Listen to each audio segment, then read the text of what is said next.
I'd love to work there, Ryan whispered, but I never do well at interviews. Just be confident, said Ryan's mum. Ryan rang the bell outside the tall office building. The sign above the bell said Summit Software. Inside the building, Ms. Ellis, the company owner, heard the bell. She rubbed her forehead. Ryan was the 12th and final candidate.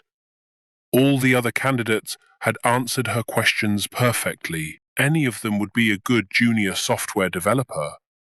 But she couldn't tell Ryan to go away. She had to interview him as well. Ms. Ellis read Ryan's CV while she walked to the front door. He had studied at the best school in the country, and all his grades were excellent. People like that think they're better than everyone else, she thought. And they're always too confident. Overconfident people make mistakes. Then she had an idea. All right, Ryan, she thought. If you're so clever, I'll make the questions more difficult. The door opened, and Ryan shook hands with Ms. Ellis. He followed her into a meeting room, and they sat down. After some small talk, Ms. Ellis said, "Let's talk about your experience." Ryan felt nervous. He didn't have a lot of experience, but then he remembered his mum's advice. Be confident. So he sat up straight and said, I have a lot of relevant experience. Great. Tell me about a time when you accidentally deleted everyone else's files. Why did you do it? I've never done that. I would never cause that kind of problem. You sound very confident about that, said Ms. Ellis. I am. Ms. Ellis wrote a note. Thinks he never makes mistakes. Next, she said, let's think about a difficult situation. No problem, said Ryan with a smile. Imagine that our software has completely stopped working. Would you panic? Without hesitating, Ryan responded, not at all. First, I would log in and, in this situation, all our computers have stopped working as well. Now, would you panic? Ryan didn't pause. Absolutely not. I would arrange a meeting. The problem occurred at midnight. I would come to the office and...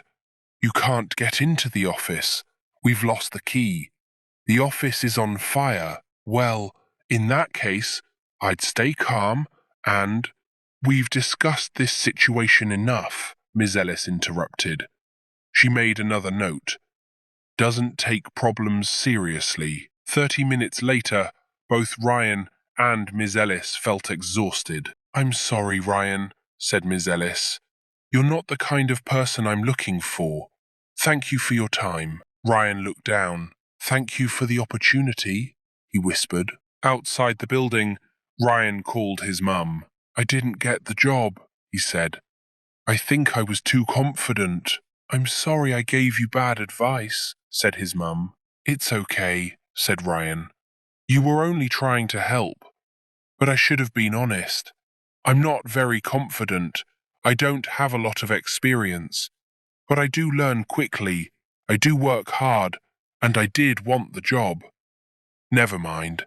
At least I don't have to work with Ms. Ellis. Ryan put the phone down, turned around, and saw that Ms. Ellis was standing just behind him. She was leaving the office to go home. Ryan walked away quickly. Ryan! Ms. Ellis shouted. She ran towards him. I have one more question. Okay, Ryan mumbled. Tell me about a time when you went to an interview at Summit Software. Ryan laughed. I pretended to be someone that I'm not. It didn't go well. Ms. Ellis held out her hand. You admitted that you made a mistake. So can I.